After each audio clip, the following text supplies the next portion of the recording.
welcome everybody. You know the rules, 20 minutes per presentation, 10 minutes for question and answers. If you would like, basically to post already questions during the talk to the chat, please feel free to do this. Then you're also not forgetting what you would like to ask. Someone will give a warning 2 minutes before your allotted time runs out. And then it's a pleasure to give the word to Farzad. I guess most of you, if you're working in the field of biofuels, you should have heard the name and read a few of the important papers. So it's a special pleasure to have the godfather of the biofuel analysis in CGE models with us today, with his talk on sensitivity analysis on some key parameters which drive the model results. Farzad, floor is yours. Thank you. So do you see my screen? Is it the right one? Yep. Okay. So here is the presentation mode. So today I'm going to talk about biofuel-induced land use changes, and I will highlight the role of implemented emission factors in assessing terrestrial carbon fluxes. So my colleagues in this paper are from Argonne National Lab and also from University of Illinois at Chicago, and a postdoc and a PhD student from Purdue University, and Isaac Imori, who is a consulting person. So an overview of this presentation, I will first provide the background and literature review, research goal, common approach in ILOC calculation, land use emission factors, data sources on land use emission factors, comparison of land use emission factors, carbon accounting models, and then results and conclusion. So the background of this research is that, since late 2000s, various efforts have been made to assess induced land use changes due to biofuel production and policy. So, and many economic model has been implemented in this field to measure land use emissions due to biodiesel production or ethanol production from different countries, European countries, United States, and more recently, some other countries. So as you can see here, I have two graphs. The first one on the left is showing the case of corn ethanol, and all the simulations are related to the United States corn ethanol. You see the red one is the results of Fabry model, which has been originally used by search engine. And then the yellow ones are showing the GTAP results. These simulations has happened over time, as you can see from the original paper published by search engine in 2008, and thereafter, the calculation of land use emissions for ethanol has been declined significantly from 104 grams of CO2 per megajoule from original calculation to 13.1 more recently published. And all of those are using the same model, but the difference is that the models has improved to take into account some actual observations that happen in real world over time. So, and then you can see the other side, the yellow ones as well. You can see that the first published paper from the GTAP bio was coming from Turtle et al., and that was showing that, the initial estimate for corn ethanol was not that high. So it's about 27. And then after that, we see some reductions due to adding some more components to the GTAP bio model, including different types of yield response and all of those. So, and then on the right chart, you can see different models have been used for example, for biodiesel case. And you can see the same story over time, you can see reductions in calculated ILOC values. So, and some of the people has translated these changes over time as uncertainty in estimated ILOC values for biofuels. So, and of course, this is an uncertain area because the results could be depends on the model, depends on the assumptions, parameters of the models, etc., etc. So this is well highlighted. The uncertainty in ILOC value, has been highlighted in the literature, and as you can see in this slide, differences across models, differences across databases for a given model, uncertainties in model parameters. All of those has been, cited in the literature. I cited some of them in this slide, but there are many, many more of this kind of analysis. However, only a few papers have studied uncertainties in land use emission factors and their associated assumptions. So I will explain what are those emission factors. And basically, two papers have, cited this important point. So one of them is Plevin et al., published in 2015. This paper has studied uncertainties in land use emission factors model. And this paper basically argued that uncertainties are more with economic models rather than emission factors, saying that emission factors are scientific, for example, and because they are scientific, they are not uncertain. So, but you will see that this is not the case. So, and then the other paper that I have already published in 2013, showing that the results is quite sensitive with respect to the change in ILOC emission factors. And we got a different, results about that. But other than these two important papers, not a major development has happened in this area. So a few common data sources in this area are IPCC, Windrock International, Woods Hole, and TEM datasets. Usually the GTAP results, for example, has been used and mixed with each of these emission factors and calculated ILOC values. So, so far, no major efforts has been made to compare these data sources or assess their validity. So where they are coming from, how, is there any validity test run on those? Is there any way to check validity of those? We do not see a major research on this topic.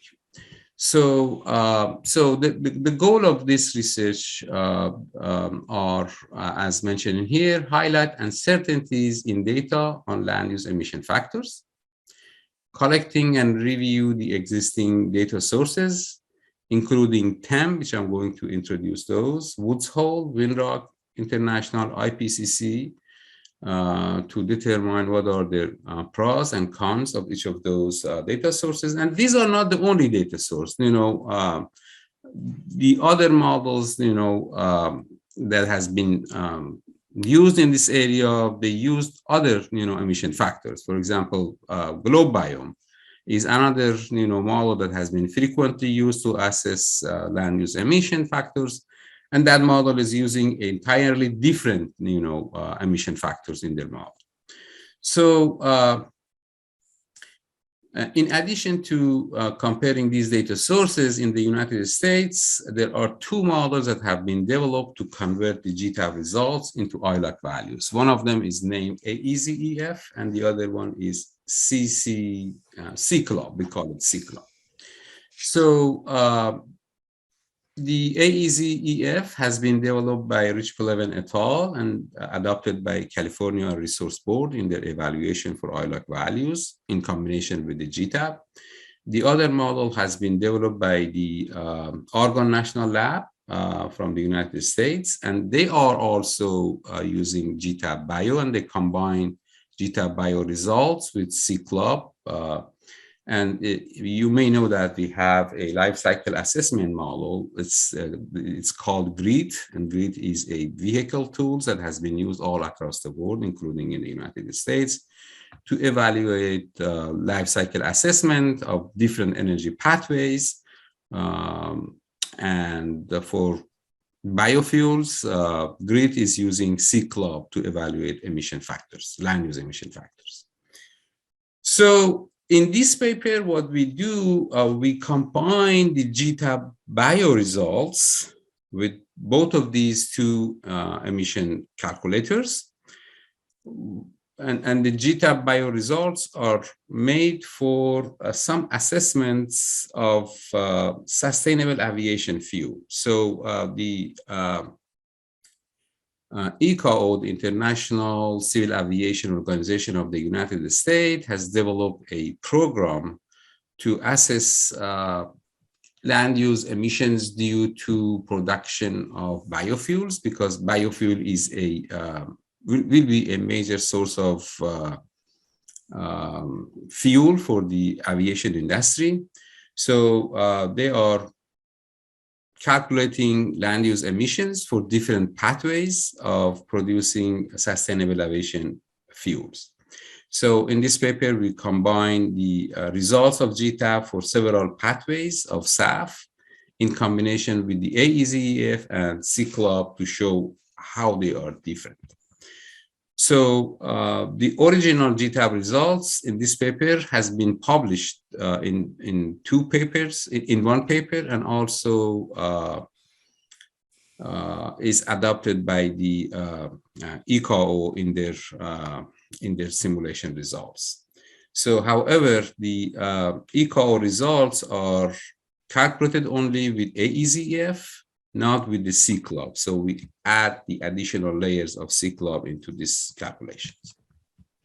So a common approach in ILOG calculation, in order to calculate ILOG, we need two sets of information. One set is, the an estimate for land use emission for a given pathway, let's say corn ethanol in the United States. So we need a model to calculate what are the induced land use changes if we expand ethanol, for example, in the United States, or if we expand biodiesel in the United States, or any other pathway. So these information are usually coming from an economic model like GTAP Bio, as I mentioned before. So land use changes are shown by delta L with indices, and those indices are showing the land type, the location of land type, the spatial resolution, AEZ, grid cell, country, whatever it is.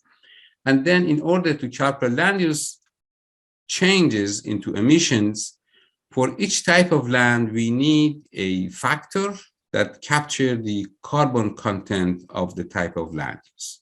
So we multiply delta L by the emission factors, which represent the carbon content of each type of land. And then we sum over all the types, and then we divide the results by the usually time horizon, could be 30 years, could be 25 years, could be 20 years. For the ICAO, the original number that ICAO has decided to use is 25 years. And then E in the denominator is showing the annual production of biofuel in megajoule in the denominator. So this is the common approach that any model is, following to calculate land use emission factors. So now the point here is that the LUEF, land use emission factors, we have several sources of for these. So as I mentioned here, so land use emission factors are usually tier 1 data, meaning that they represent, for example, emission factors for forests of the United States, or emission factor for forests in Brazil, emission factors for pasture land in Germany, and et cetera, et cetera. So, so the issue that we have with these tier 1 data sources is that they may represent incompatible regional boundaries. For example, if you look at these different emission factors, some of them, are saying North America Some of them are saying that East Asia. Some of them, rather than East Asia, they divided Asia into other different, geographical regions. So it's not easy to compare directly the emission factors based on regional, aspects. So in some cases, you do not see those numbers by country. Sometimes you see by country. So the other issue is that these emission factors do not follow a unique set of definition for land type. For example, sometimes they call it grassland, sometimes they call it pasture land, sometimes they call it different names for different types of forests. So, and they provide, different numbers for each type of land cover. So by biomes. So that's another difficulty that we work with these emission factors. They do not represent the same base year. So usually, something in the past, a group of researchers has get together and published these, information, and then has not been updated, over time. For example, IPCC had some emission factors published in 2006, and now more recently in 2019, they published a revised version of those emission factors. And they are now different from the 2006 results. So, and the other issue is that they may not represent recent changes in land cover. So if, emission factor has been calculated 15 years ago or 10 years ago, it has been used over time without an update. So for the gridded data sources, usually the gridded data sources like TEM, they are coming from some kind of terrestrial ecosystem models. They are using some data on land cover and then some other observations, sometimes satellite data and this kind of information to assess what are the carbon content of each type of land above and underground.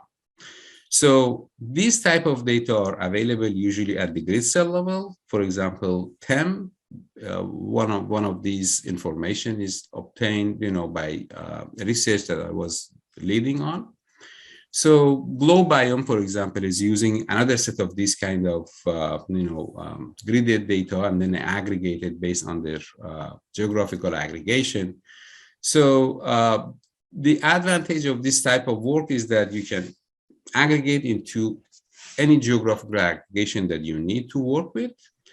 Gridded data sources also may not represent recent changes in land cover. It's difficult to check the accuracy of both tier 1 and gridded data sources. Again, when we are looking at the gridded data, those are coming from models and we need to check and verify those kind of information. And as I mentioned before, it's not easy. It's not an easy task to compare the data sources of emission factors. So what we did in this research, we provided a base to compare these emission factors. A comparison that we made is based on land cover items have been classified in 3 categories: forest, pasture, and cropland, according to the GTAP AEZ land type definition. And then following the GTAP biogeographical aggregation, we divided the whole world into 19 regions. And then using these aggregation, we match each of the data sources into 3 categories of forest to cropland, pasture to cropland, and also forest to pasture land. We have those kind of information. We calculated for each of the data sources, and then we compare them. So as you can see here, on the left, for example, you can see absolute emissions per hectare for 4 data sources. They are common data sources that have been used in the United States. The blue one is the AEZEF. The red one is the results of the TEM, Woods Hole with the green, and Windrock with the yellow. You can see that there are major differences across these types of emission factors. They are not the same. So sometimes they are close, sometimes they are very different. In order to understand the magnitude of these differences, look at the right-hand side figure. In this figure on the right-hand side, we divided all of the emission factors. We consider AEZEF as the numerator, and then we divided other emission factors by the AEZEF. So the numbers, if they are all the same, they should be exactly equal to 1. But you can see that it's not. Sometimes it's, for example, you can see for the other European region, the ratio is usually more than 2. 2 minutes left. 2 minutes. Okay, I'm fine. So, and I can borrow maybe another 2 minutes because there are not much of the participants. So you can see that there are major differences between them. So it's very significant, we can see very significant differences. And you can see the same issue with the emission factors for converting pasture land to cropland. Very diverse. They are not identical. This is showing that there are major uncertainties in these numbers. So, and it depends on which of these numbers you use. Of course, you will get a different results for the ILOC values. So, as I mentioned, there are two models, AEZF and CCLOB, that we have been used these kind of emission factors and have converted the GTAP bio results into ILOC values. AEZF is basically relied on the IPCC emission factors, and they made some assumptions. For example, AEZF assumes that emission factors for cropland pasture, which is a type of marginal land, is half of the emission factor of pasture. And that's just, they made that assumption, an easy assumption, and an ad hoc assumption on it. So the CCLOB is using Winrock and Woods Hole data sources.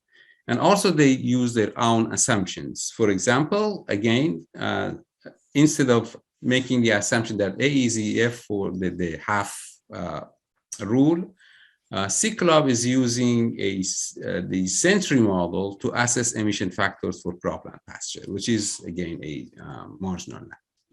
So what we did in here, we calculated land use emission for several SAF pathways. You can see the list of SAF pathways in here.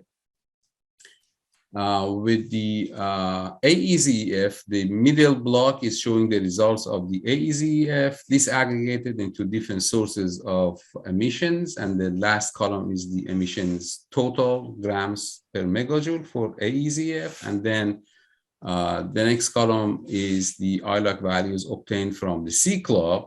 And then the last column is showing the difference, not the percentage difference, the difference between the two. For example, if we are considering soil oil HEFA, the difference between the results of these two models for the same land use is about 5 grams of CO2 equivalent per megajoule, which is about 25%. It's big. So, and you can see the same issue with others. So you can see, for example, at the bottom, you can see the difference for grain ATG is basically corn ethanol converted to jet fuel. So you can see that again, for example, for corn ATG, the result is the difference between the two is 8.1. And for the corn ATG, which is another technology of conversion, the results are, again, very different. So this is highlighting that, it depends on emission factors you use, you get a different results, and the results are very different and uncertain. So the point here is that we need additional research to assess validity of these emission factors. And this is the next step of this research that, we are digging into these emission factors region by region, country by country, and then compare them to understand what are the source of differences. And if we can do it, then, run a validity test and say that, okay, this number makes sense, this number does not make sense based on some evidence that we can collect. So here I have another picture which is showing the implication if we use 25 years time horizon or 30 years time horizon. And of course, if we use a longer time horizon, ILOC values will be lower for each of those emission factors. Sorry, but time up. And this is the conclusion, and I already made the conclusion during the talk. So it is important to consider the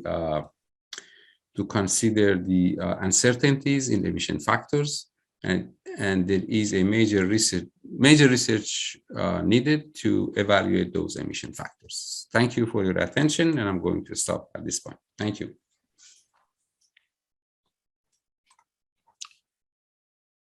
Yeah, thanks a lot, Farzad. I don't see any questions being posted in the chat.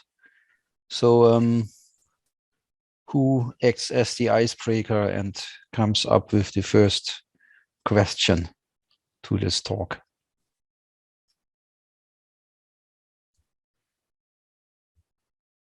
So, okay. Then I take a small iceberg to start with and break it. Farzad, you said at the beginning basically that you were talking about basically carbon stocks more or less, and then you talked about conversion. Yeah, so your first formula, which you said, had basically those changes between the categories in. Perhaps you could explain us a little bit what the difference between these two types of data is basically. So something like a carbon stock assumption for a certain land use type, and this basically this land use transition emission factor which you have in. Yes. So as you can see here in this formula, we basically have two variables. One is change in land use. So when you run your model for a biofuel pathway, your economic models is estimating land use changes. For example, your model may project that producing some ethanol in the United States will generate X area of change in forest, deforestation, for example. Yeah. So, or it may project some changes in converting pasture land to crop land. So, or due to your simulation, you may see, your model may project some changes in terms of transition of forest to pasture land. So these are the types of lands. Or, for example, an important item in these models is that what portion of the additional demand for land will go to idle land or marginal land and use cropland, for example, right? So when you have those projections coming from your model, the next step is to see what are the carbon content of each type of land. And those carbon contents are included above vegetation, underground vegetation, and also soil organic carbon. So all of those are embedded in the emission factors that I mentioned here, LUEF. Yep. So, can I perhaps be a little bit more specific? Normally, basically, if you use a CET function in our CGEs, we cannot tell where land comes from, right? We have only deltas in the categories. So we see that forest change, we see that cropland change, and we see that grassland change, but we cannot pinpoint if forest decreases and grassland decreases. Yeah. So what we see from the results, we see clearly a reduction in forest area. Okay, so what we capture is reduction in forest area. Yeah, we clearly capture that. Or what we see, a reduction or an increase. It could be increase. Yeah, a change. Let me say this word: a change in forest area. Yeah, or a change in pasture area, or a change in total cropland. So we observe all of those. So we multiply the change by the associated emission factor for that type of land for that region. Yep. So of course, when I see a change in forest, then we did some practice to determine if the change in forest area has been converted to cropland or has been converted to pasture land. So we did this kind of calculation. Basically, the AEZF calculate those kind of transitions with some additional assumptions. So, but as you mentioned, in general, you do not know if your forest land has been converted to corn or has been converted to soybean. We do not see that. Yeah. And perhaps that's not an important item because it doesn't matter if your cropland, if your forest land has been converted to corn or soybean, because the land use implications, the conversion emission is more or less the same. Yeah. So for some cases, of course, we have more additional information. For example, if we produce dedicated energy crops, for dedicated energy crops, we are doing some special treatments to calculate the change in soil organic carbon of the land. Okay, thanks. Sure. Emmanuel, please unmute your mic before you speak. Thank you. My name is Emmanuel Falobi.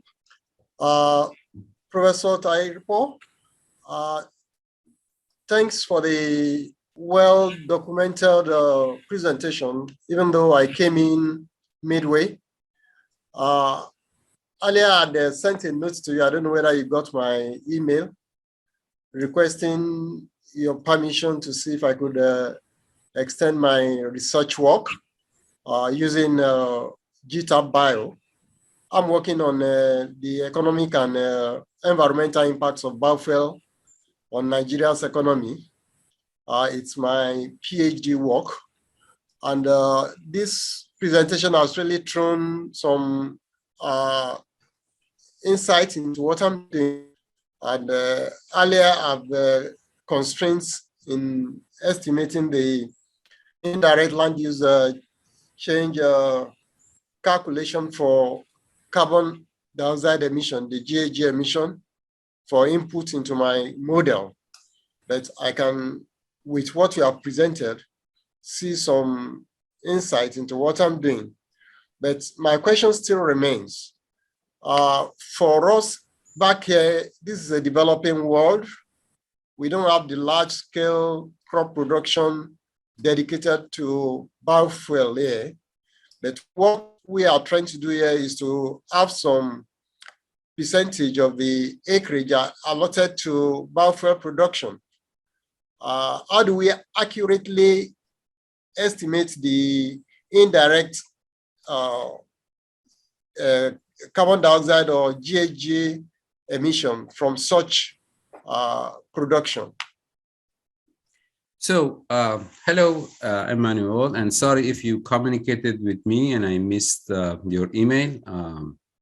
So let me blame some. I'm not sure that I had the correct email. I just use your first name and your last name and Purdue University. Yeah. So, you know, we get many emails, and sometimes, unfortunately, some of those emails are going to be captured by the you know, these automatic programs, and we do not see some of them. So anyway, if I missed your email, please send me an email again. We will communicate on your request. So with respect to calculation of land use emissions, you know, indirect land use emissions are important when you produce biofuels in a region which is an active region in trade. Okay, so why that's the case? So if, for example, you have some land in a country which is not involved in the trade of crops, so indirect land use change in that region could be not significant because that particular area or region is not well connected to the rest of the world. Meaning that what you do in that region is an isolated activity in that particular region. So for those cases, you may not be concerned about indirect land use changes. However, of course, when you convert some forest to cropland, there could be some regional, land use emissions, and then for that one, you do not really need a model to be run, basically. So for that case, you just should know what is the area converted and what's the emission factors associated with that particular type of land in that region. So even in those cases, you do not need to use tier 1 emission factors. If you know the exact type of the forest, you can clearly determine what is the carbon content of that type of land, above ground and underground, with more details, tier 2 or tier 3 data information, local information, and calculate emissions due to that activity. Thank you, sir. Sure. So, and again, if you have additional questions or if I need help you, please send me an email, and my email is tfarzad@purdue.edu. Okay. Okay. Thank you, sir. Perhaps we can put those informations also in the chat to avoid that we I will do that. errors again in I will do that. addresses or DOIs or so. Okay, then I think we close here also to stick to time. So next it's up to Robin Argueyrolles from now in Switzerland, and he is working with the DART bio model, which is a GTAP spin-off with a specific database and specific features, but I guess Robin will enlighten us on this, and he is looking onto the interaction between biofuels and fossil fuel subsidies. Okay, could you switch to presenter mode, please, Robin? Okay. Floor is yours. You have 20 minutes. Zhan will look that we stick to time. Thank you, Wolfgang, for the introduction. So yeah, as you mentioned, my name is Robin Argueyrolles, and I'm doing a PhD in Basel University. So what I'm going to present to you today is the first project as part of this PhD on the relationship between fossil fuel subsidy reforms and biofuels. The format of the presentation will be very conventional. One sec. Could I ask everybody to mute his mic besides Robin? We have some echo going on. Thanks. Continue, please, Robin. Sorry. And perhaps if you speak more closely to the your computer or your headphone, thank you. If you can hear me well, I will put on my mic. Maybe that will be better.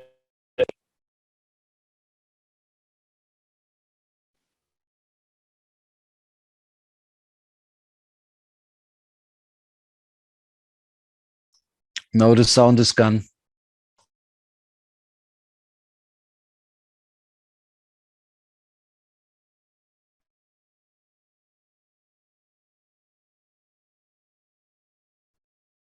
Okay, can you hear me now?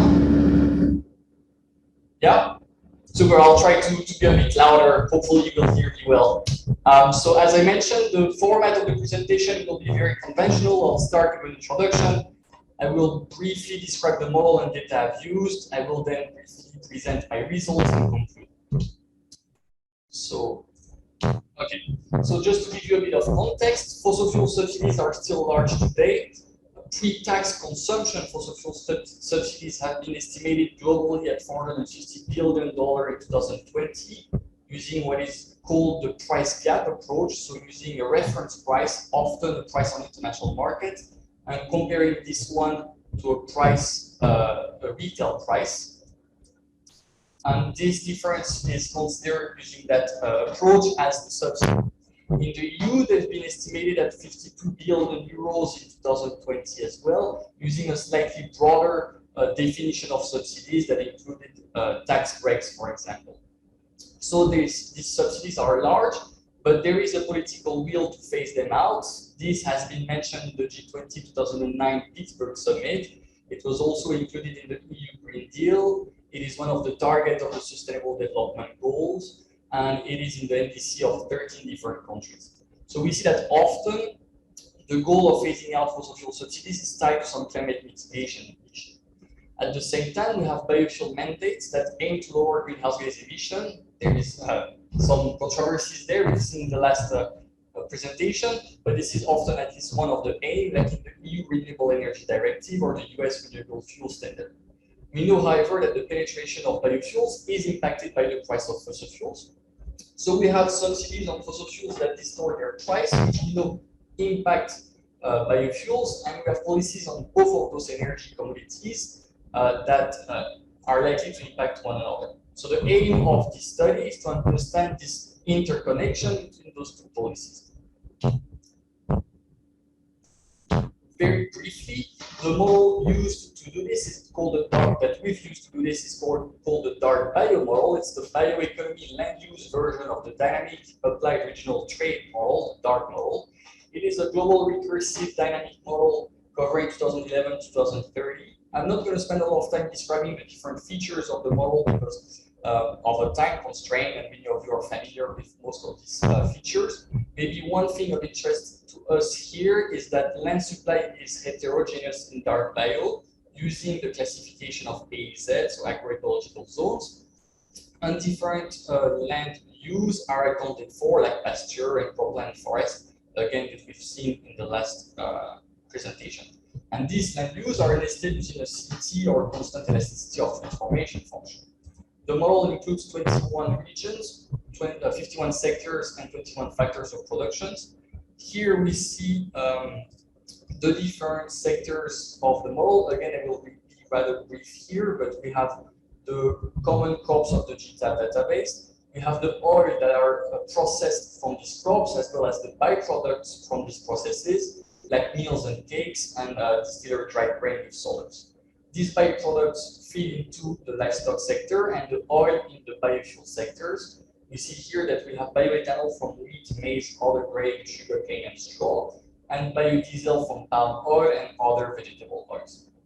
It's important to note that we also have motor gasoline and diesel, which are split from the PC sector of the GTAP database, sorry, which is important in the case of the study, as we're looking at the connection between biofuels and their fossil fuel substitutes, which, in which case motor gasoline and diesel are important sectors to account for.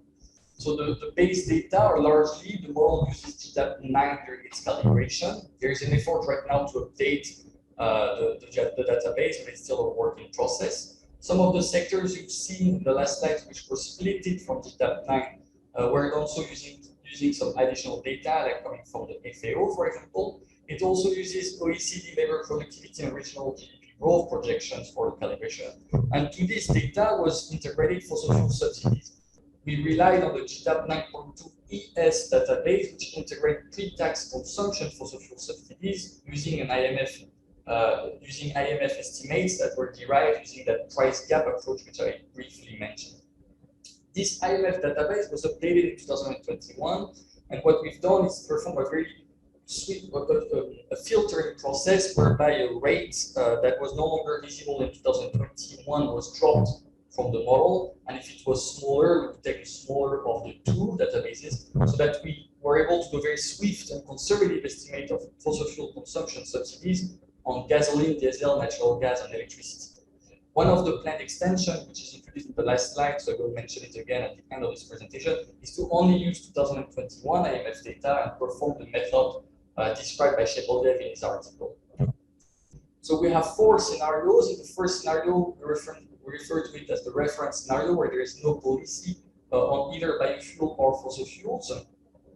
In the second scenario, we have a fossil fuel subsidy reform, but no biofuel mandate. The reform on fossil fuel subsidies is modeled in the following way, whereby we start at a tax rate that includes those fossil fuel subsidies, and starting in 2022, we linearly gradually phase them out, so that in 2030, they have been completely phased out, and we reach a tax rate where they're no longer there, which would be the tax rate in GTAP 9.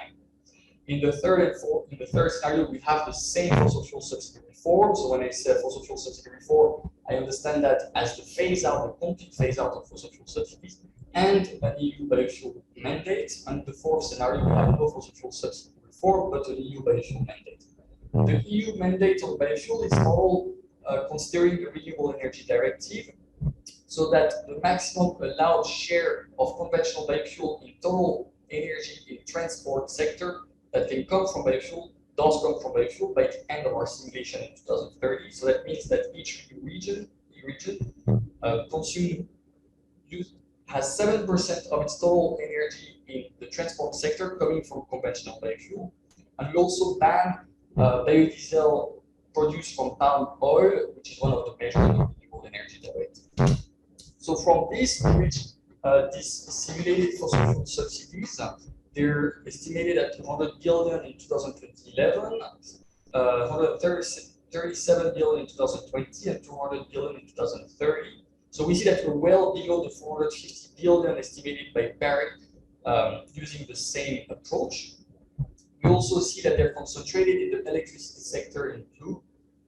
And we also see that gasoline and diesel are quite large in Middle East and North Africa, as well as Latin America, Africa to a lesser extent, Malaysia and Indonesia with diesel subsidies dominating, and diesel subsidies also present in the former Soviet Union regions.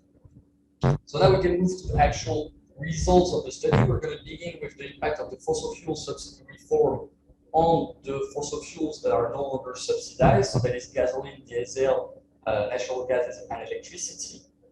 And what we see is that as we phase out the subsidies on these goods, their price increase and their consumption decrease.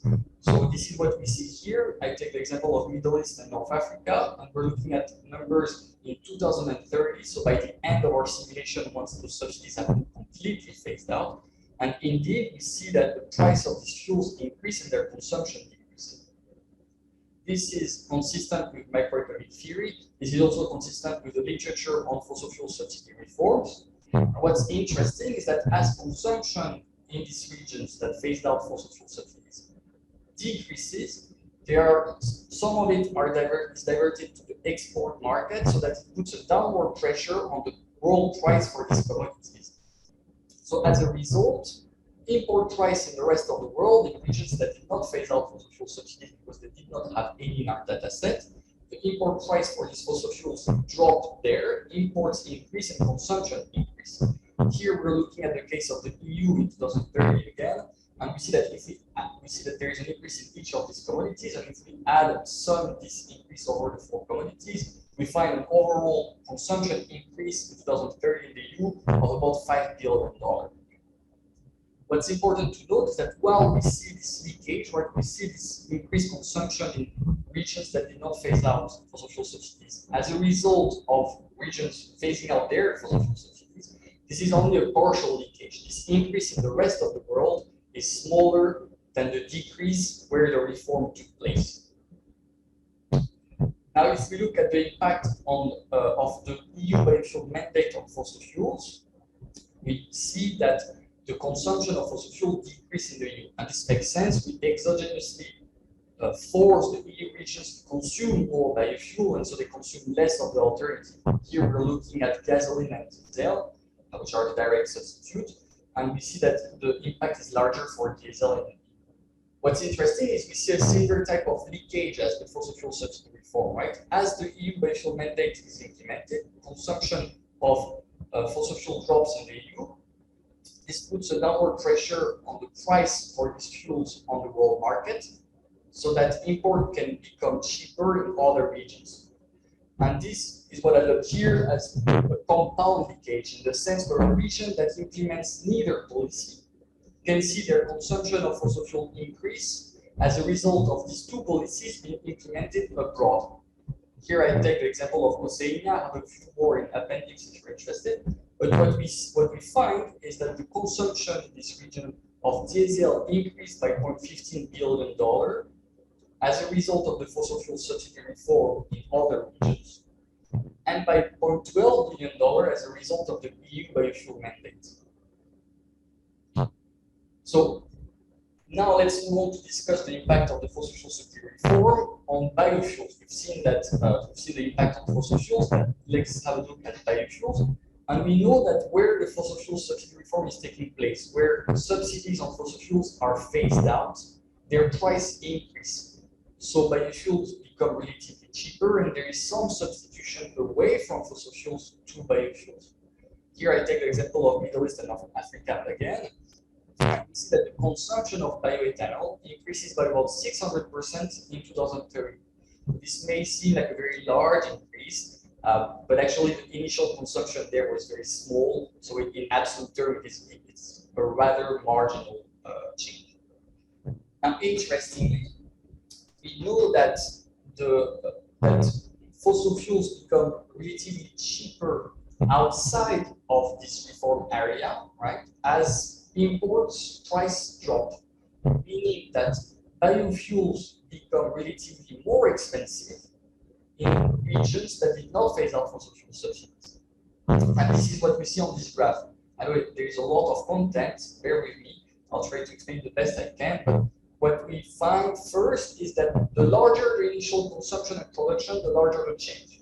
So that's why we see Brazil bioethanol sector experiencing the largest impact, then the United States bioethanol. This follows the magnitude of the production and consumption. What we find as well is that the EU regions experience a drop usually larger in biodiesel. But so in other regions of the world, the one that did not phase out fossil fuel subsidies, their consumption and production of biofuel drops as a result of other regions phasing out their fossil fuel subsidies. We see that sometimes production drops more than consumption, sometimes consumption drops more than production. This reflects the idea that the impact on the trade balance of bioethanol in orange, for example, is not the same in every region. And this seems to be determined by whether the region is a net exporter or a net importer.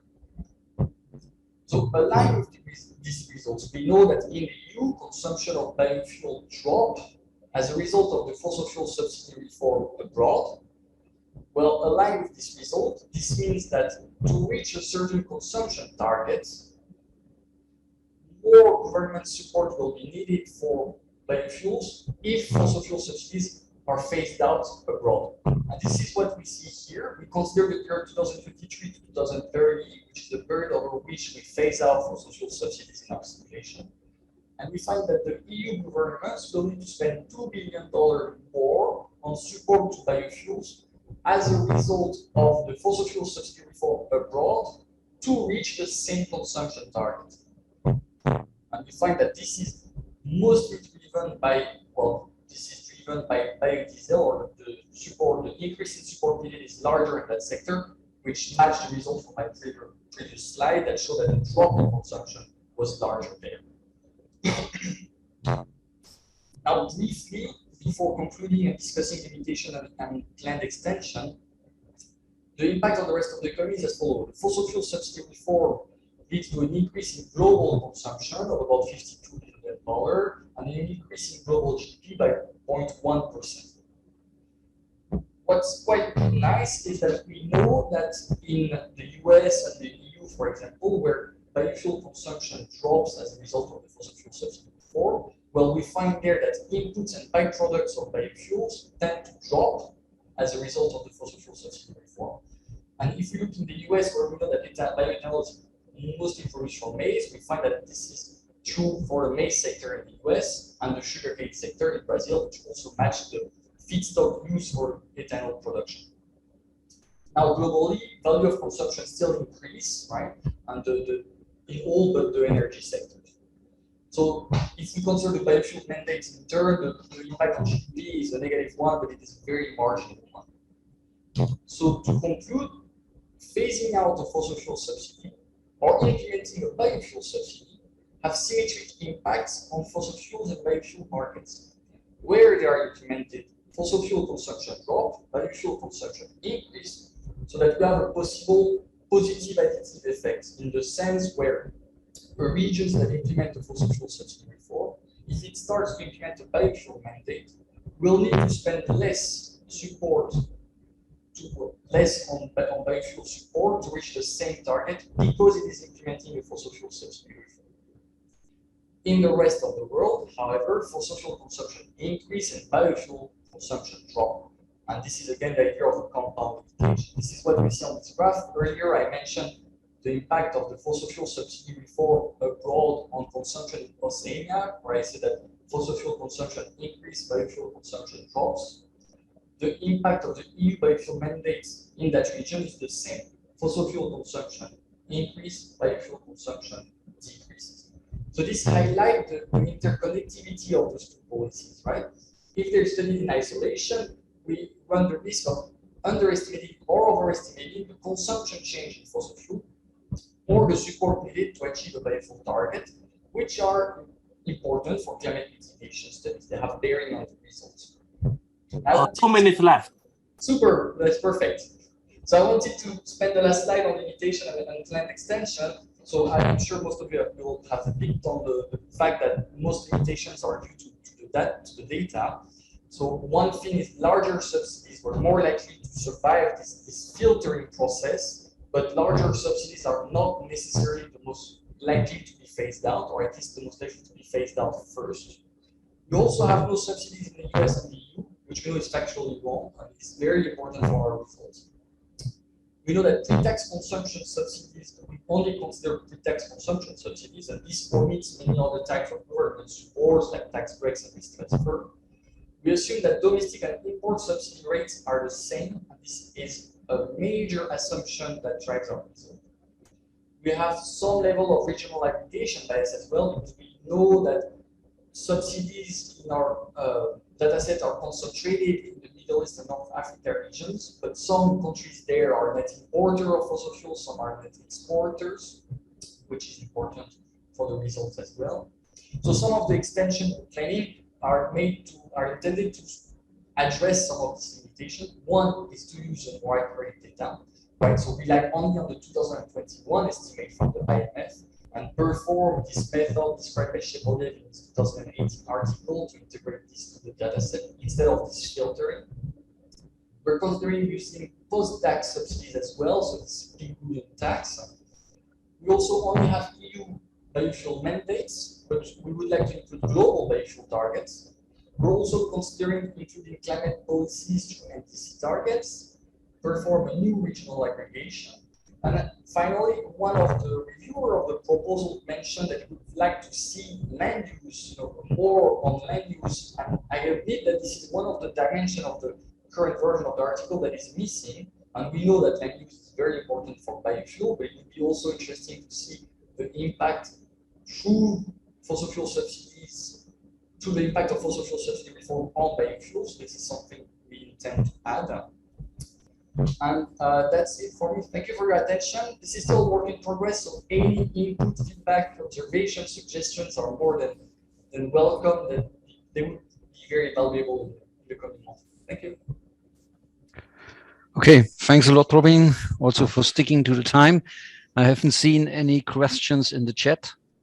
So hands up from the audience to Robin. Okay, Farzad, please go ahead. Unmute yourself. Yeah. Yes, thank you. Nice presentation. I have a question and I have a comment for you. So my question is how you implemented the mandate, how you model the mandate. Sure. So it's a constraint on demand, right? So it's an auxiliary variable, and it just forces consumption of biofuel to increase to 7% of total liquid fuel in transport. So when you say force, how you force it? For example, one way is to put a tax, or a tax on fossil fuel, or a subsidy on biofuels. Which one? Or you may say that, okay, I'm just using a swap with some technological, parameter and do the mandate. So which way? Yeah, thanks for the comment. It's a subsidy. It's a subsidy. Yeah. So, and then do you return the subsidy, do you consider the subsidy as a neutral, meaning that how you use the money? It is redistributed to the representative agents, so both government and consumers. Okay, so my suggestion is the way that we model in GTAP Bio, we are doing in a way that it does not, induce other disruption in revenue neutral, way. So that could affect the results. The other, the comment that I have for you here is that so you are concentrating on subsidies on fossil fuel, right? So given that you are modeling biofuels and biofuels are well connected with the agricultural system, and there are lots of subsidies on agricultural product as well. So you can, and then there are interactions between these kind of subsidies. So my suggestion is to consider interaction between agricultural subsidies and fossil fuel subsidies.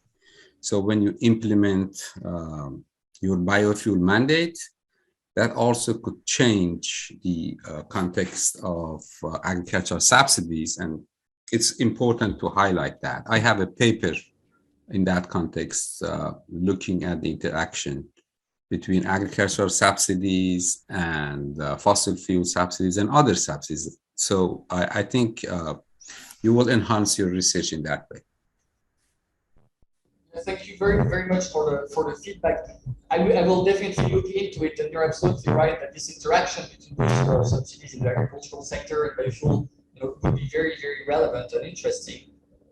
Actually, so if you look at the initial title of this paper, it has a lot more about link to the agricultural sector than the presentation I gave, which I had to do because of time constraint and because I wanted to get the handle at least on a start, let's say.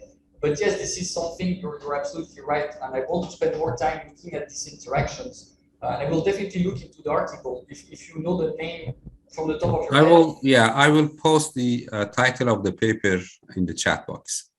Fantastic. Thank you very much. Okay. Sure. Further questions to Robin? If not, then allow me two questions. The one is, I was a little bit astonished to see that you have this strong reaction to removing of electricity subsidies on the electricity demand. That almost looks like a Cobb-Douglas. Is this linked to this LES system with small commitment terms?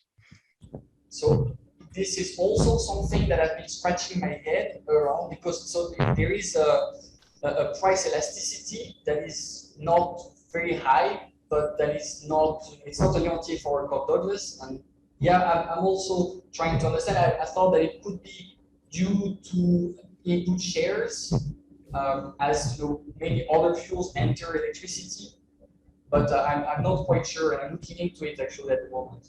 Okay. The second question refers basically to this character of this fossil fuel subsidies. Yeah. So if I take diesel at the pump, yeah, as a consumer, I don't have a choice between fossil fuel and biodiesel, because that's a blend which is decided by the industry. So I'm taxed on the diesel which I put in my tank. So I wonder basically if the kind of separation of those products in your model and then the allocation of the subsidies to the fossil fuel part does not introduce bias in basically your analysis. That in reality, basically, it is very hard to only dismantle basically these fossil fuels with also taking away incentives to use the existing biofuels.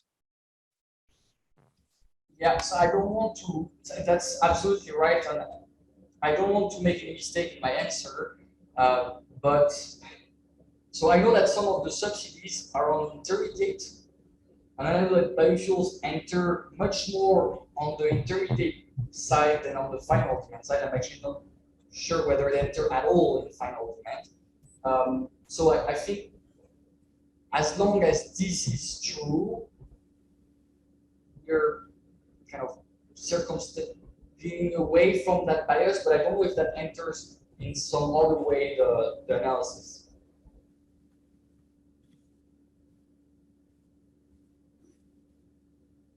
wondering about sectors such as electricity, right? Normally, as a consumer, you are not determining the electricity mix. Yeah. So, and then the question is basically how are these subsidies calculated basically in a sector like this? Okay, but this is more a question. Sangwan, I think we are getting towards the time limit for this presentation, right?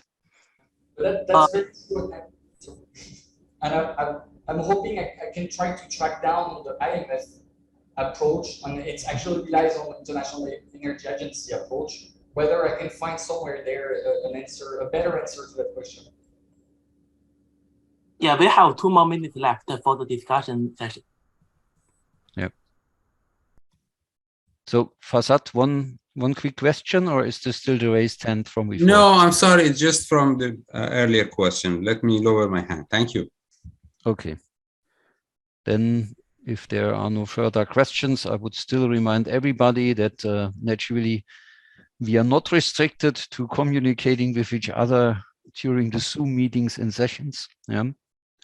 So if you have interesting questions which come into your head after this session, then contact Robin or Farzad directly. Yeah. Okay, then we are moving forward to the third presentation.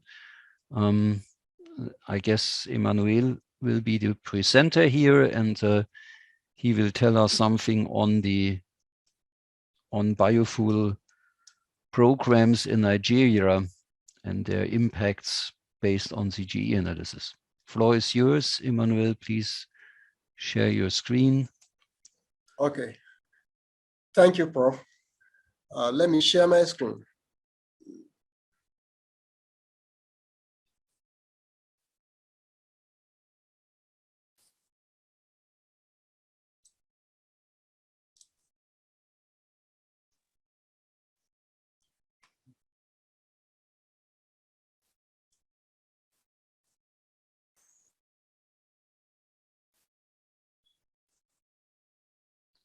And you will also get a warning 2 minutes before you allow the time. Yeah. Okay. Can you all see my screen now? Yeah, please put it in presentation mode. Okay, it's already in presentation mode. Yeah, I think you should go under display settings and then change it, because we are now seeing the presenters mode and not. Oh.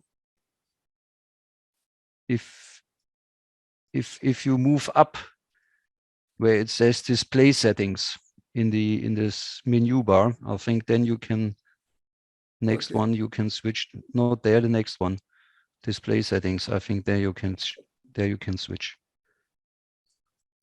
Yep. Okay. Thanks. God bless you. I'm sorry for the little interruption. My name again is Emmanuel Falobi. A doctoral student of the University of Ibadan, and my topic is economic and environmental impacts of biofuel promotion in Nigeria. I'm using the GTAP approach to analyze the impacts of biofuel promotion on Nigeria's economy. My supervisors actually are Professor Adenikeju and Professor Falobi. Just for our education, my expressions in these presentations are solely mine and does not necessarily represent that of the university.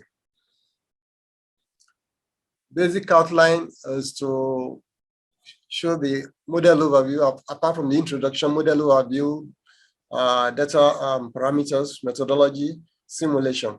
I need to mention here that this is work in progress, and as such, I will dwell mostly on the framework and the methodology for this presentation.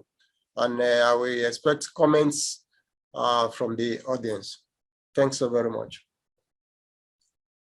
Yeah, as a way of introduction, in Nigeria, biofuel promotion, like in any other country, is a critical energy solution to the issue of fossil fuel, which has for a very long time been on ground and has contributed so much to environmental pollution and climate change. And we know issues of biofuel, like we all know, contributes mainly to climate change protection through reduction of greenhouse gas emission and through reduction in dependency on fossil fuel, and also enhances reduce oil price volatility. And as an advantage, it enhances the security of energy supply in any nation, and Nigeria is no exception. So basically, the policy is to promote renewable energy in Nigeria and to also see us through the compliance with zero by 2050. So the issue necessitated the government of the Federal Republic of Nigeria to enact a policy in 2007. And basically what the policy initiative set out to do was to ensure that we have about 1.27 billion liters of biofuel produced per year to achieve a mandate of 10%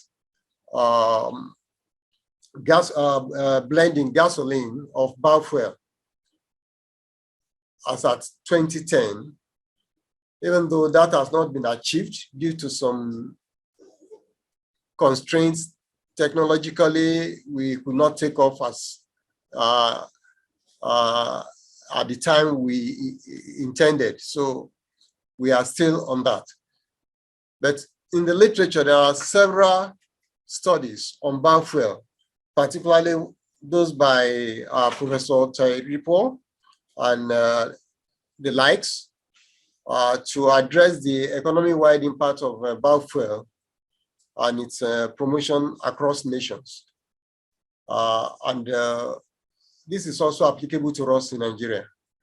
But looking at the literature, locally, there is a missing gap in this regard, using a dynamic tool like the CGE to address the economy-wide and sector-level implications of biofuel policy and promotion in Nigeria. And that is why this study becomes relevant. We are making use of the recursive dynamic features embedded in the GTAP to address this issue. And as we know, the GenPack interplay becomes very relevant in this manner. And because of the flexibility in the core GTAP database, we can leverage on the extensions like the GTAP-E, the GTAP-BAO to conduct this research. And then we also rely on the interdependencies among the economic sectors, the agents, the economic markets that are easily captured by the model. So the GTAP is apt and appropriate for this study, just like, you know. And then back home in Nigeria, this is a novel approach to energy analysis, especially the renewable energy analysis using GTAP. My main objective, or our main objective, is to investigate the economic and environmental impacts of biofuel promotion in Nigeria, and focusing on impacts of biofuel policy on direct land use changes and GHG emissions. Specifically, we are going to examine the net effect of biofuel promotion on household real income. Secondly, we look at the net effect of biofuel promotion on GHG emission. And thirdly, we're going to assess the effect of biofuel promotion on the forest subsector.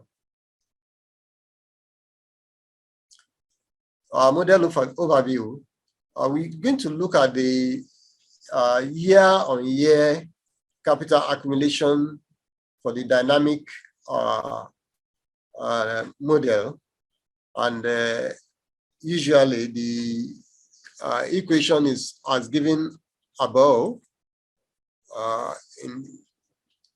the accumulation, the capital accumulation equation adopted is as given. And we look at a situation in which we have a time-based comparative statistic equilibria for the evaluation. And as we know, the endogenous capital accumulation derives from the growth capital stock, in which case we have the investment and the capital flow relation, which usually have a 1-year gestation lag. However, in the static GTAP model, the beginning or the end period of capital stock is determined by the capital accumulation function, where we have the formula as KE into 1 minus, just as given in the formula there. The most important thing here is that the beginning period capital stock does not change as the aggregate capital supply is fixed. So we need to add a dynamic equation that will link the net investment changes within the year to the year-on-year growth in the aggregate capital supply and the beginning capital stock.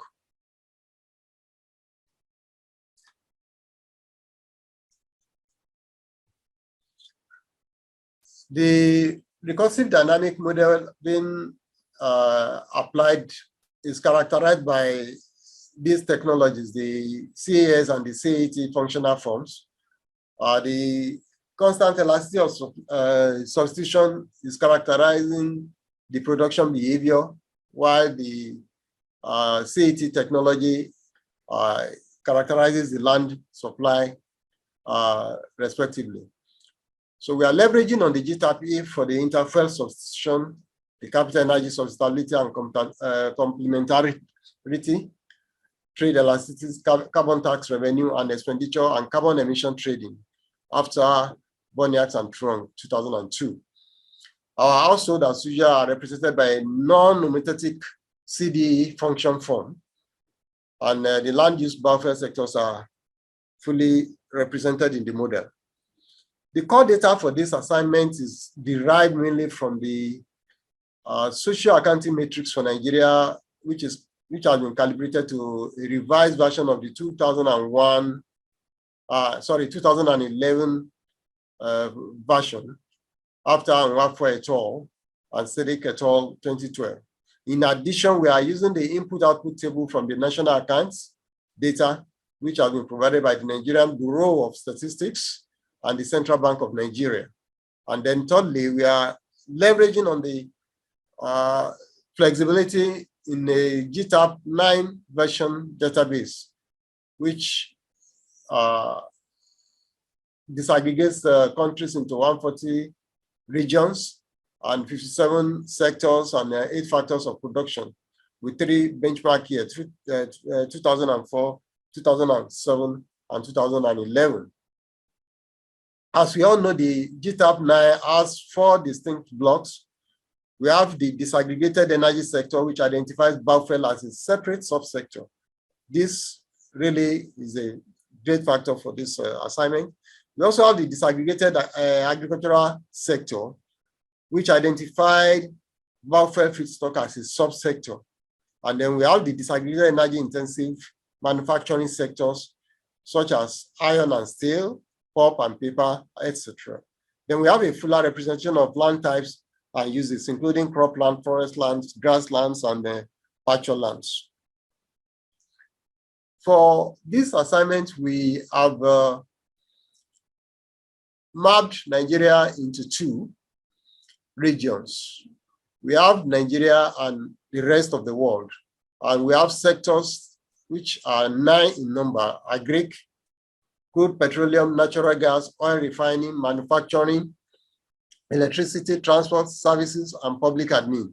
Then we have our factors as land, labor, capital, energy, and bio, just to be able to capture the impact of the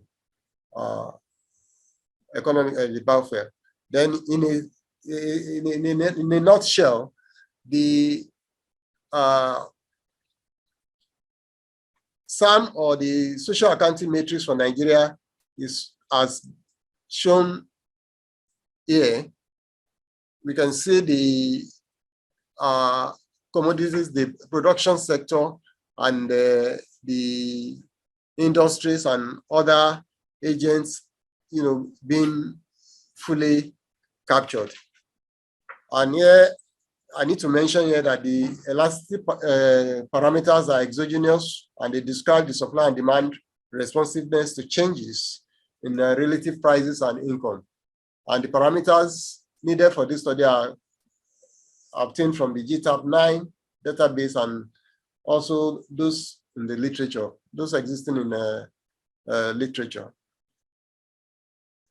The supply side, for the supply side of Nigeria's economy, the production input for the 9x2 aggregation is what I've just shown. I'm showing here. We have the 9 sectors: agri, crude petroleum, natural gas, petroleum, refined petroleum, manufacturing, electricity, transport services, and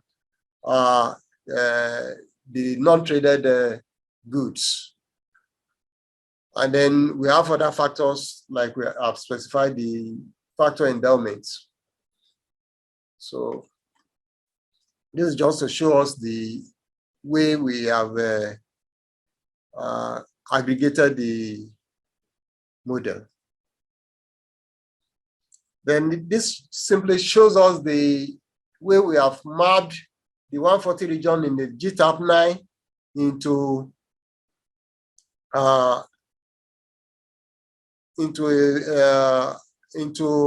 2, Nigeria, and then the rest of the world, as can be seen.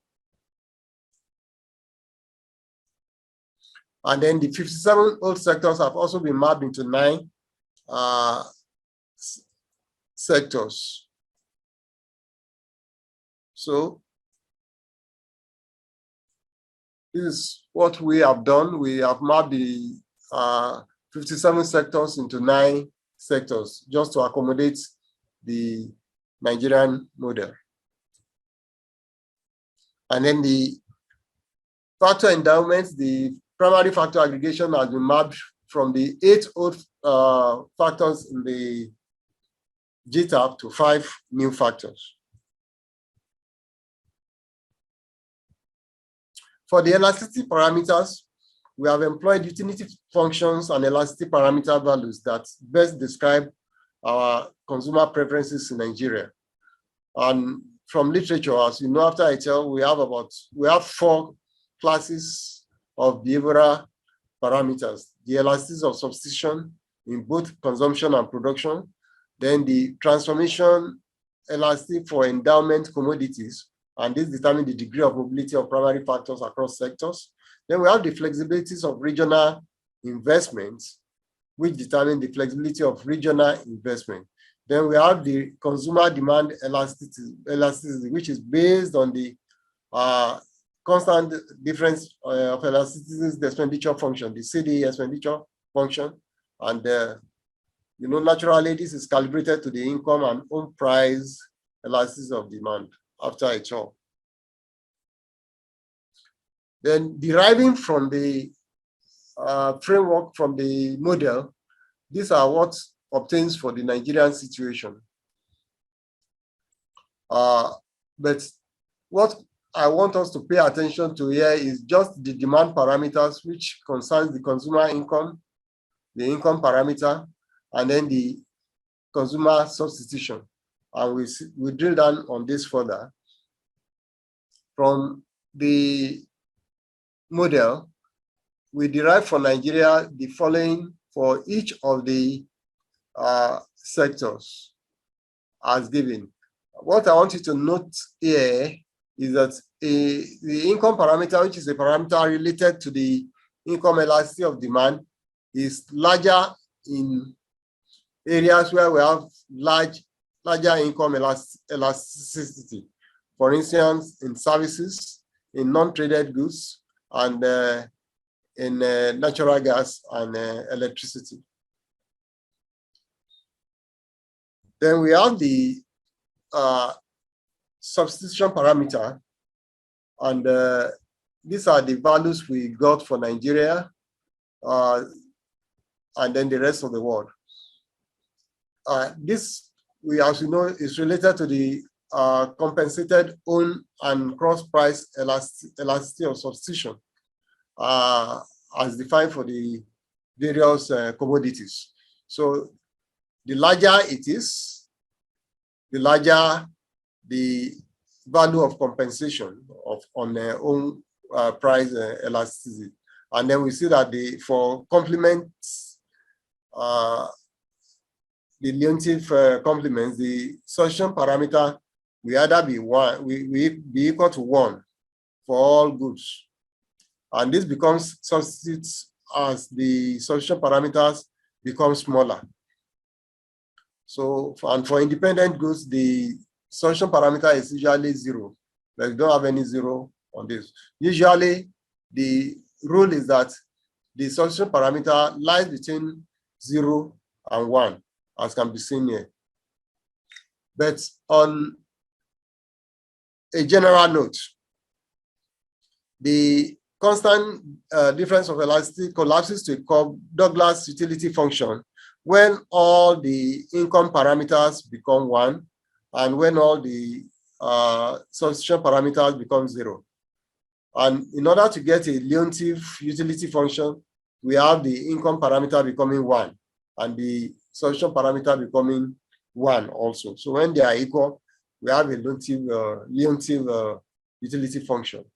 And then for the CES function, when the income parameter becomes 1 and all the substitution parameters are identical for all the commodities, then we have a CES function.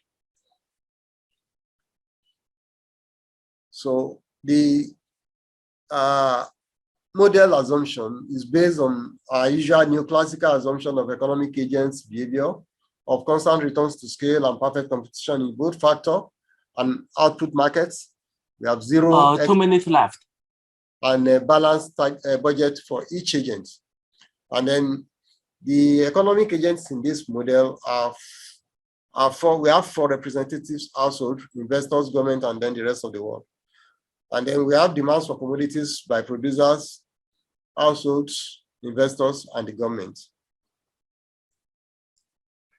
Then our model description is a single country multi-sectoral global recursive dynamic framework. And we have calibrated this, as I said earlier, to the Nigerians 2010 social accounting matrix. And since the model is a robust one, it is sufficiently enough to capture and accommodate new regions and also sectors in the future. So what we have here is just the production structure. As usual, we have our Leontief structure, and then we have the production structure being represented by a nested CES functional form. And then the nested CES functional form allows for some stability between inputs.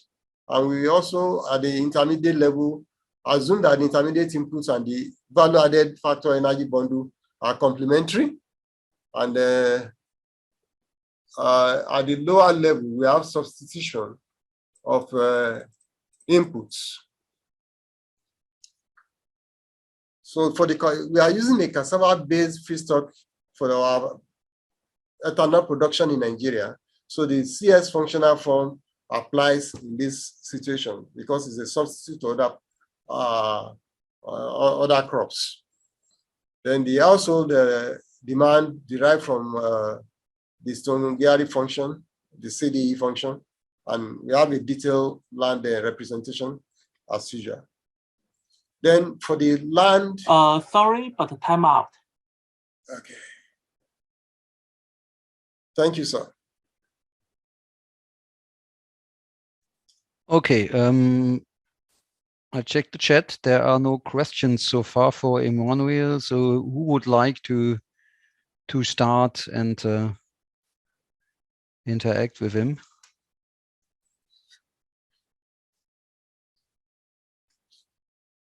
Okay, Farzad, please go ahead. Thanks, Emmanuel, for your detailed presentation and work. I have a question on, so what I see here is that you are mixing a national IO table with the GTAP database. Would you please explain how you do that? Sorry, can I have your question again, sir? So in one of your slides, you mentioned that your database is a mix of GTAP database plus a national IO from Nigeria, if I'm not making a mistake, right? Yes. So how you merge these two items? Okay, what I've done is to obtain the license for the GTAP 9, and with my input-output data from Nigeria, I was able to integrate this data into the GTAP to accommodate my sectors, the 9 sectors. So I now mapped it into a 9x2, 2 region by 9 sector aggregation. So my point here is that GTAP database is a database which maintains many balances at the global scale. So my point here is that probably you need to carefully handle merging an IO table from a regional national data to the database. So I'm wondering how you make those balances at the global scale. I assume that your national IO table should be in balance. I have no doubt about that. But when you incorporate that into the GTAP database, so you need to make some certain balances at the global scale to make sure that, you know, certain balances are satisfied, trade, there are many of those balances. So I would like to know how you did that. Okay, I use the CSV data format, which was prescribed for integrating data into the GTAP, and I use the input-output format to match, you know, those items that I need to modify in the GTAP to accommodate my own data. Okay, so maybe we can discuss. Yeah, maybe we can discuss that in more details. But to be very specific, for example, of course, Nigeria, you know, is trading with other countries, right? So this means that when you're looking at the rest of the world data represents somehow the trade from Nigeria, right? So you need to do some, you know, additional works probably to match these two databases. So we can discuss that with more details. Okay, sir. Okay, thank you, sir. Sure. So another question that I have in your table, when you explain the aggregation, in your primary input, you have an item, you called it bio. What is that bio? It's actually supposed to be biofuel. So biofuel is a primary input? Yes, I try to disaggregate energy to bring out the aspect of it. So usually when we put something in the primary inputs are something that we do not produce them. They are available at the beginning. So that's a little bit of puzzle for me, how you consider bio as a primary input. I've also seen that you have something which is called energy.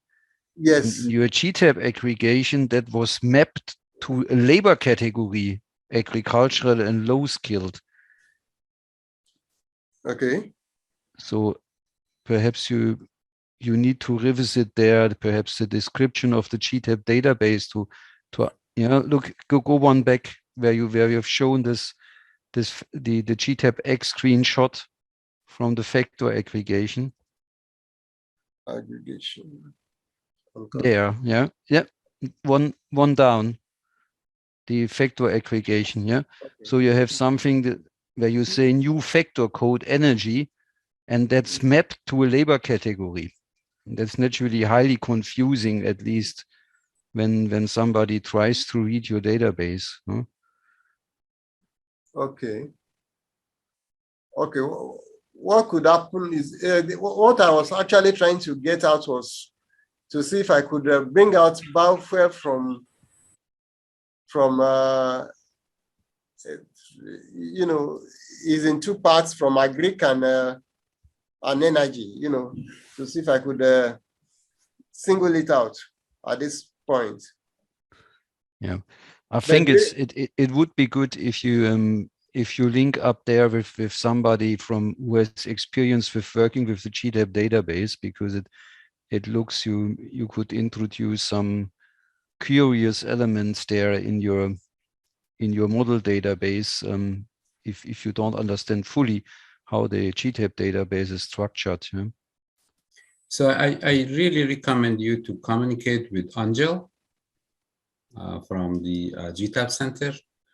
So send me an email and I will connect you with Angel to make sure that, you know, the way that you handle your data and you merge your data with the GTAP database it's done in a standard way. Yeah. Okay. We need also, I mean, perhaps a comment also in this. I've seen, for example, that you have cassava as a separate, you want cassava as a separate product. Yeah. Yes. But that's not in the GTAP database. So No, you have only fruit and vegetables there as a total. Yeah. So there are some further challenges there if you want to link what you show you here basically to GTAP. Huh? Yeah, I was trying to see if I could treat cassava separately, since is the main feedstock for my analysis. Yep. Okay. Further questions? Actually, it could have come under the grains and oil seeds, but I think I could, from here, treat it as a separate entity. Yeah, but then you need a split of the GTAP database with something such as SplitCom or other tools. Okay. Okay, but I mean, I guess Farzad can link you to somebody from the GTAP center who can be helpful there to help you in this exercise. Yeah. Okay. I would say we. Thank you, sir. Appreciate it. We keep it here. Yeah. Thanks, Emmanuel, for showing where you currently stand with your research, and then we should come to the fourth presentation. So who is going to present? Hendrik, are you doing this? Yes, I'm doing this.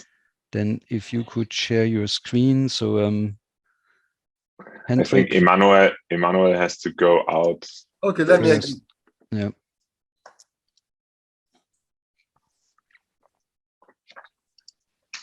So with the last presentation, we will look at the interaction between international trade and international trade imbalances and the related carbon footprint.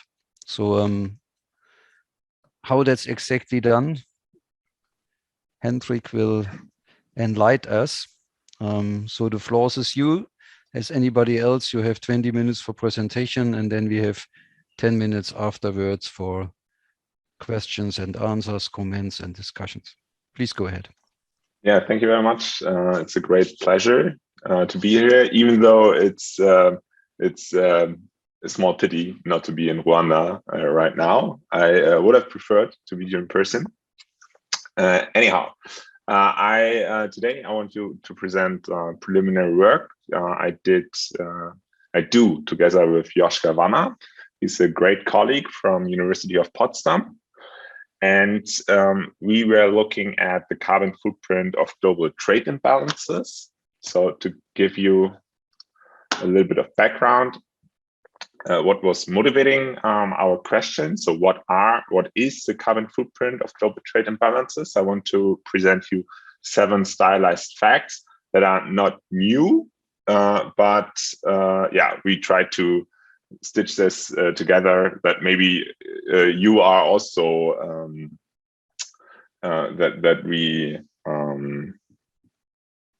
that you may think that this might be a relevant question and the so far overlooked fact of environmentally overlooked fact of global trade imbalances. So this is the share of global carbon emissions embodied in trade, and we see that they are quite persistent. So they are around 25 to 30% of all emissions, of all of the whole global emissions. And when we look at the specific flows, we see, so these are the 6 largest countries with absolute imbalances of embodied emissions in trade. And when you what you can see that the 6 largest countries and the rest of the world, the exports account for 66% of embodied emissions, but the imports on the right-hand side only account for 53. So there's already an imbalance. And when you look at the specific countries, China exports 2,100 megatons and only imports 450 megatons. So there's a large gap between the territorial emissions that stem from the production and the carbon footprint, which also accounts for the embodied emissions in consumption goods. So when we look at these embodied emission imbalances over time, we see that they are very persistent. So, and when we now look at the trade imbalances in value terms, which you can see here for 2014, we see these are again the 6 largest countries with the absolute trade imbalance. And out of these 6, only 1 has a trade deficit. This is the US. I mean, this is a well-established fact that we have quite substantial trade imbalances, but the question is there an environmentally overlooked fact so far? And when you look at the development over time, you see it's a similar pattern with the embodied emissions, even though there's a little bit more movement over time, especially for the rest of the world, and China overtaken Germany as the country with the absolute biggest trade surplus. So then the question is, do global trade imbalances allow countries to specialize for specialization and consumption patterns that magnify the global carbon footprint? So, and in order to, now I show you a very, I mean, this is kind of a sketchy graph where you see a correlation. I show you here. A big disclaimer: I'm working on to get a better ground as a motivation for our research question, because obviously this is, we have the trade imbalance on the x-axis and the relative carbon intensity of exports minus imports on the y-axis. And this negative or this positive correlation is largely driven, of course, by China and the US, the big outliers. So, but we already have in mind to use other data sources. This is the World Input-Output database, to use other data source in order to get a better solid foundation, and also not looking directly at these at the relative carbon intensity of imports relative to exports.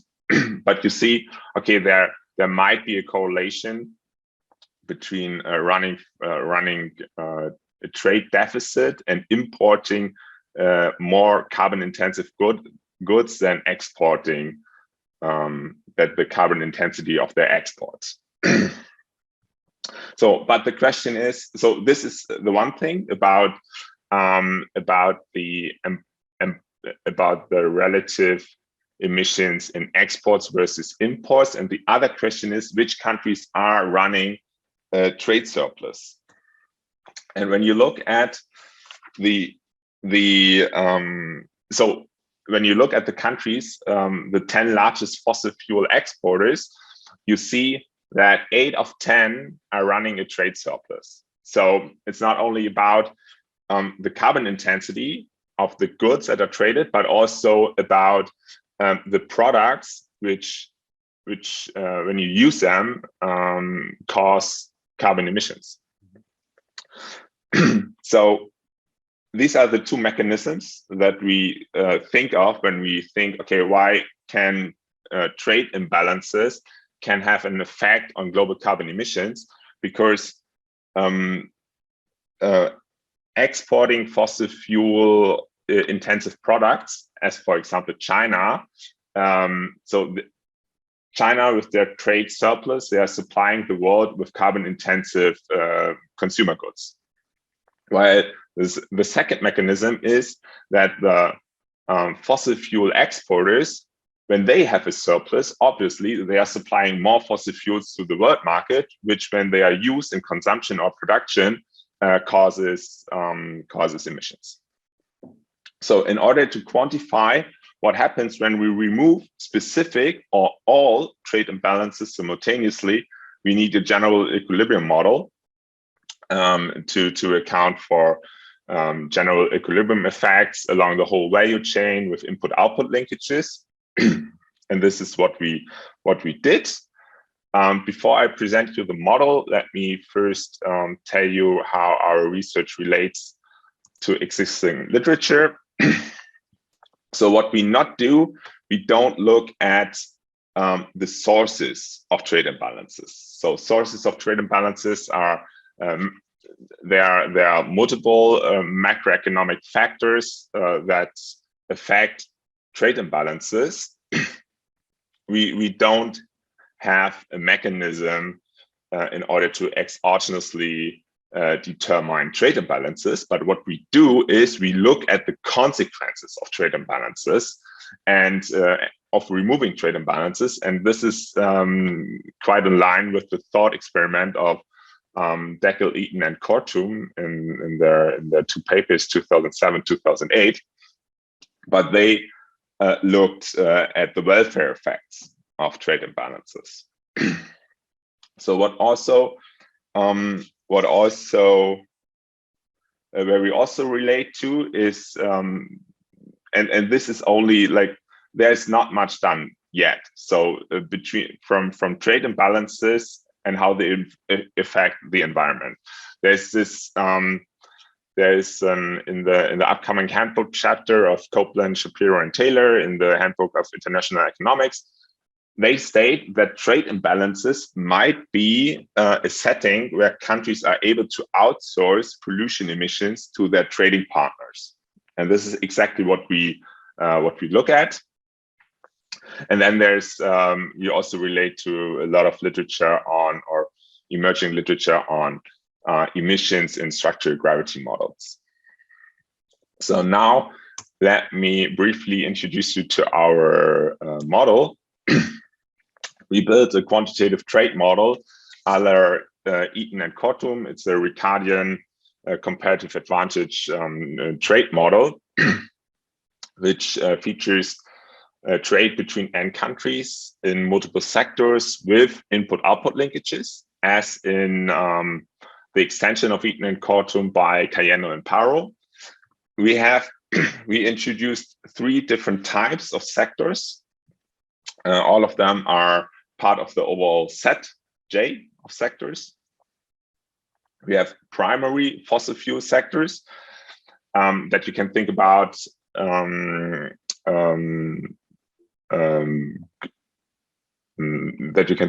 sectors that are directly extracted from the earth resources. We have secondary fossil fuel sectors, which are burned in the production or directly consumed. And from these sectors, when you use them, they cause emissions. And they are indexed by S, secondary, primary are P, and they also can overlap. So when you think about, for example, coal, coal is a secondary and a primary factor, because coal, you can directly, you do not need to process coal. You can, it's a primary, it's a natural resource that you can directly, when you use coal, you burn it in the production or while consuming, and it causes emissions. While for oil, crude oil is a primary sector, while petroleum is a secondary sector. And then we have ordinary sectors that are all others. Our preferences are classic two-tier Cobb-Douglas utility. You have a two-tier Cobb-Douglas utility function. Our goods markets are perfectly competitive. All sectors use labor and a composite intermediate input bundle as production factors. But the primary fossil fuel sectors use a specific natural resource input, which you can think of a fossil fuel reserve. Each country is endowed. And the secondary fossil fuel sectors, they require a fixed quantity input from one specific primary fossil fuel sector. As when you can think about the example of petroleum requires a fixed quantity of oil in their production, and this is our Leontief component in the production function. All else is classic Cobb-Douglas. So we have a trade model. Consumers and firms source goods from the cheapest supplier. International trade faces famous iceberg trade costs, and this gives rise to a set of sectoral price indices and sectoral import shares. So you trade with a country. So this gives rise to the sectoral version of the famous gravity expression of Eaton and Kortum. And gravity relates to international trade theory, and gravity means that you trade more with a country that is close by, so low trade cost, that is very productive or has high technology. High technology, so trade costs, high technology, and produces at low cost. And it's not only the absolute terms, it's relative. So how are the countries relative to all others? This determines the trade shares. Trade is multilaterally balanced up to an exogenously given trade deficit. So the imports equal the exports minus the trade surplus. And then we can calculate classic national emissions, which are given by this expression. And this boils down to the sum over all secondary sectors, and we multiply the expenditure for the fossil fuel sectors divided by the price index for this fossil fuel sectors times the carbon intensity. So expenditures divided by prices times carbon intensity to get the physical quantity of carbon emissions. And this links carbon emissions to the usage, because we consider the expenditures, which runs through all through the whole value chain. I come to this here. So yeah, it runs to the whole global value chain. So because we can calculate our expenditures for all embodied secondary fossil fuels in all goods that we imported. So, and this is an important difference to, for example, the paper of Shapiro from last year in the QJE, where he links emissions to the extraction of fossil fuels. Yeah, which data we use? I mean, this is a GTAP conference, so we're using the latest version of GTAP, of the GTAP database. You all know how it looks like. We distinguish the 5 fossil sectors in coal, oil, and gas. These are primary fossil fuel sectors, and petroleum and gas manufacture and distribution together with coal are secondary sectors. We derive all our coefficients from the GTAP database, and also the carbon intensities of our different fuel types, fossil fuel types. Only the elasticities, the trade elasticities, come from other sources, from the literature. So let me show you in the last couple of minutes our preliminary results.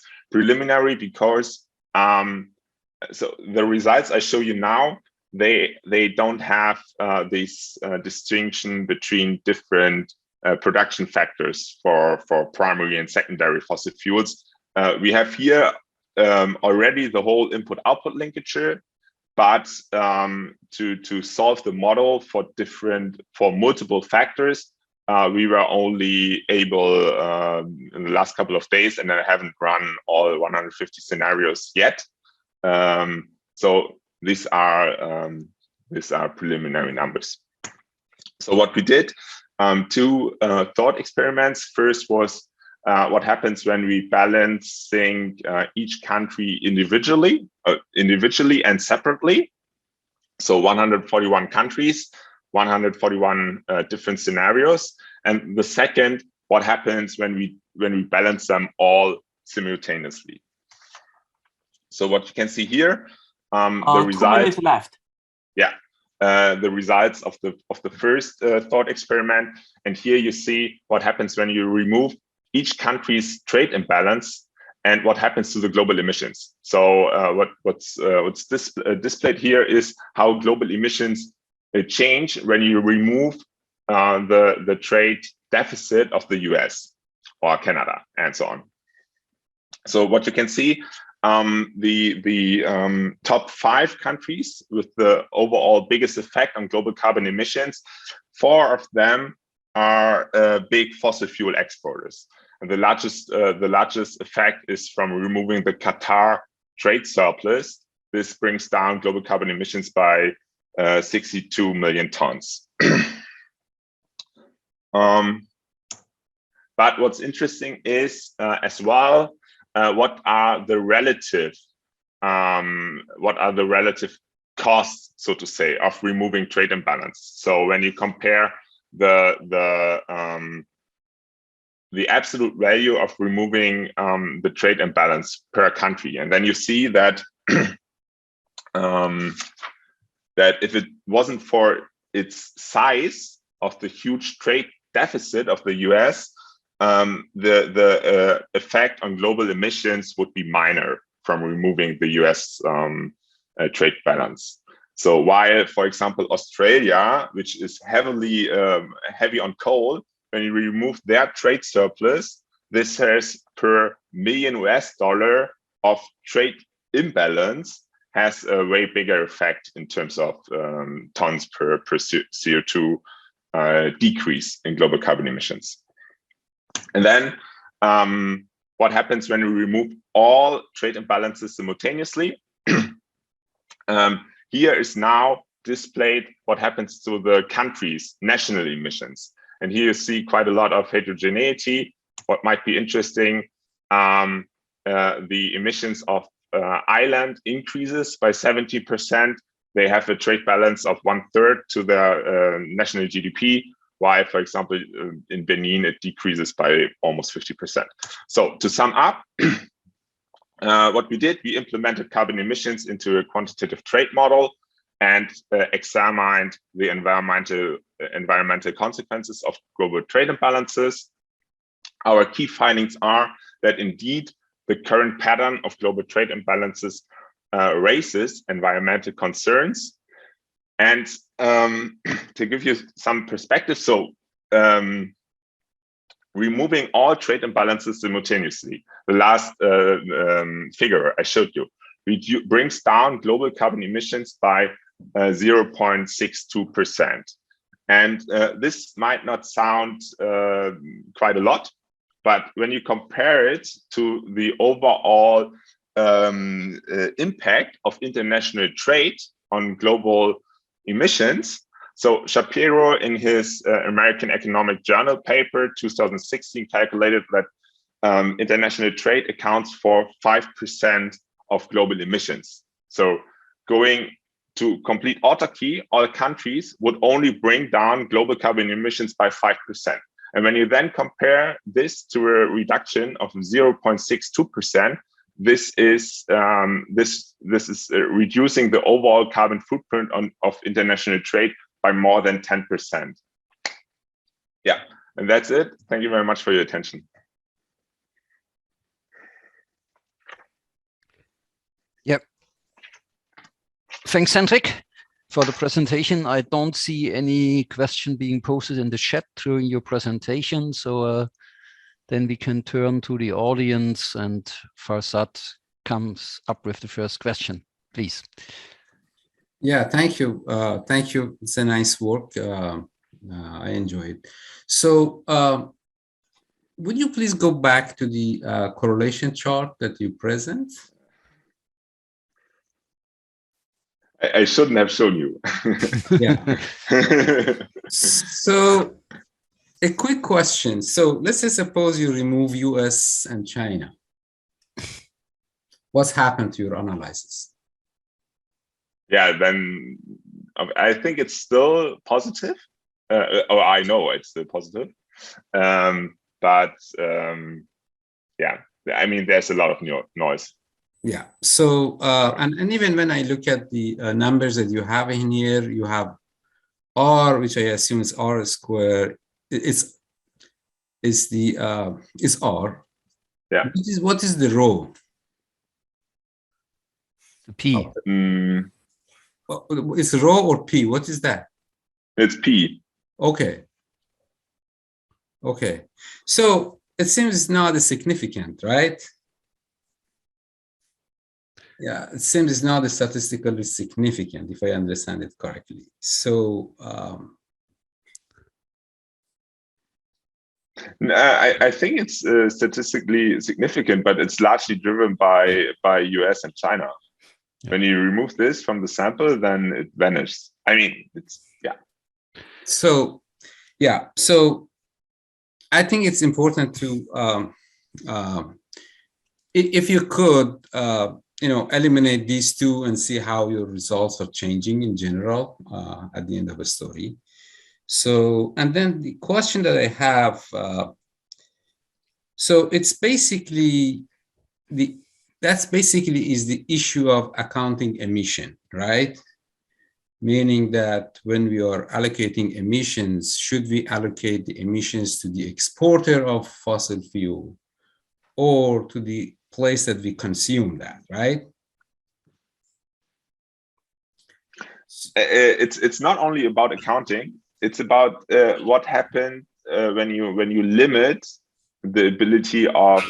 So the US imports carbon intensive products and exports quite green products. And when you then limit their ability to run such a big trade deficit, would this, because then the whole economy has to reshuffle, the US has to produce more of the goods they are importing yet from outside, which is carbon intensive, they have to produce more on their own. And the US has technology that would allow them to produce these goods greener.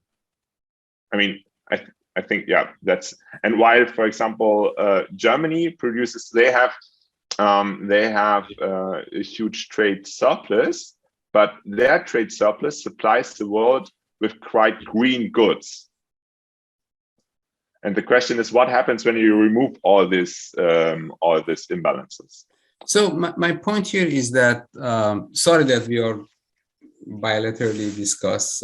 If others have questions, please, I will stop. But my point here is that, for example, when you look at the oil-producing countries, so they do not have any choice. Always they have a surplus, right? So always they have a surplus. So and that's a major source of what you are mentioning. So exactly. So yeah, that's what I understand in here. So, and I have a question when you are talking about coal. So in GTAP, coal is basically primary input. So, and I see that you have assigned a portion of coal to produce basically or processed coal. So how you did that? Yeah, here. Yeah. So what we did is just saying, okay, so we have this Leontief component in our production function only for our so-called secondary fossil fuel sectors S, and this means that they, I mean,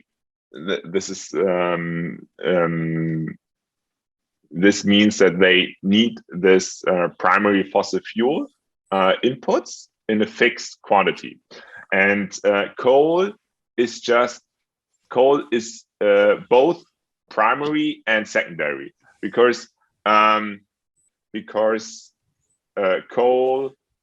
you can I mean, it's a primary factor. You dig it out of the you dig it out of the ground, but you can directly, without processing. I mean, this is in reality it's not true, but in our stylized world, you can directly use it in the production or in the consumption. You can burn coal, and this this leads to energy, and this leads to emissions.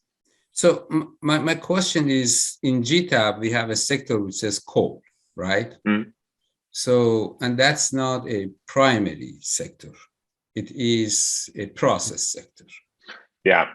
So then we have fossil fuels, which a portion of the coal is processed there. So my question is how you divided coal, yeah. So probably you did some split, or how you did that? Well, what do you mean that?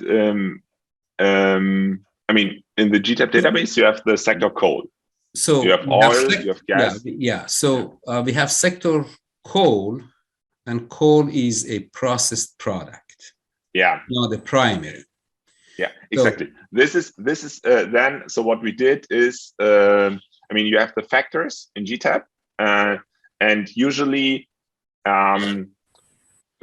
so Cayenne and Paro, we also used their model and used the GTAP database for their model, and their model only has labor and intermediate goods, and a bundle of intermediate goods, which are basically also only labor, because they only use labor. So all the value added comes from labor, and each country is endowed with a fixed amount of workers.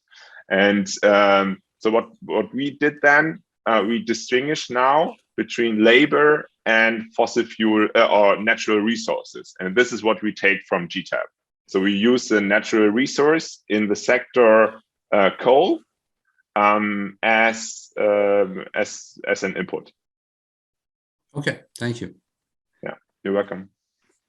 Hendrik, if I may ask here, I mean, you say here that basically you have only this Leontief component. So what are you assuming about the substitution between the other intermediate inputs in your production function in each sector?